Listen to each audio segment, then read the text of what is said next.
You're close, very close. You've almost finished a product backlog item when the sprint ends. Do you get to take any credit for that partially finished product backlog item? Hi, I'm Mike Cohn. I'm the author of 3 best-selling books on Agile and Scrum. I help teams succeed with Agile. And today I'm going to share precisely what you should do about taking partial credit for partially finished product backlog items. The typical situation is this.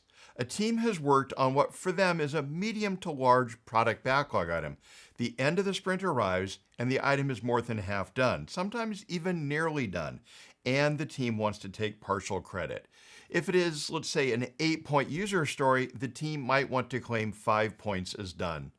Don't let them. One of the big problems with partial credit is that teams will usually overstate their progress.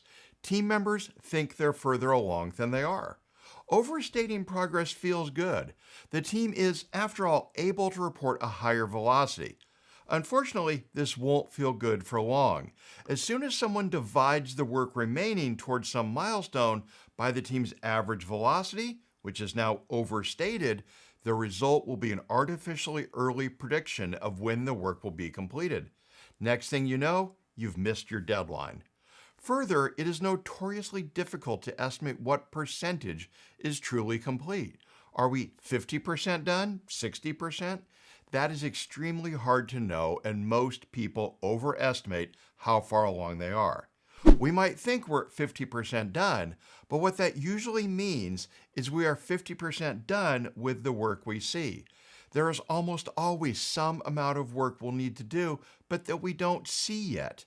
We haven't thought of it yet. So while we may be 50% done with what is known, that will translate into less than 50% done with the full job. Because of the difficulty in estimating percentage complete, I recommend not doing it at all. Product backlog items are either done or not done. No partial credit. When a Scrum Master or coach takes a no partial credit stance, it often angers the team. Sometimes this makes them take a "we'll show you" attitude toward the Scrum Master.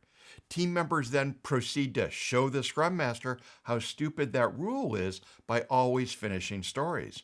And to ensure they always finish, in backlog refinement or sprint planning, team members split large stories into smaller ones.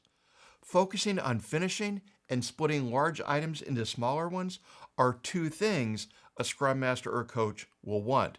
So when you enforce a no partial credit rule, teams work in more agile manners. Score. But do I ever let a team take partial credit? Yes, I do. If a team discovers sufficiently early in a sprint that they will not finish and they want to split a product backlog item, I will let them do so and then count the part they finish. But they need to do this early enough that it isn't cheating. A team attempting to split an item on the last day of an iteration is just trying to circumvent the no partial credit rule. I want to avoid setting a hard and fast deadline for splitting items and taking credit. But if pressed, I think a good guideline is around halfway through the iteration. There's an old saying that coming close only counts in horseshoes and hand grenades. A team coming close to finishing is nice, but it's not enough to earn the team any credit toward velocity. Do you let your team count partial credit? How has that worked out? And if you've taken a no partial credit stance, how did team members react in the short and long terms? Please share your experiences and thoughts in the comments. I read and value every one. If this video has been useful, click the like button. And if you're new to the channel, click subscribe so you don't miss out on future tips to help you succeed with Agile. Have you made it this far? If so, you earn full credit for watching. If not, remember, no partial credit. Thanks for watching, and I'll see you next time.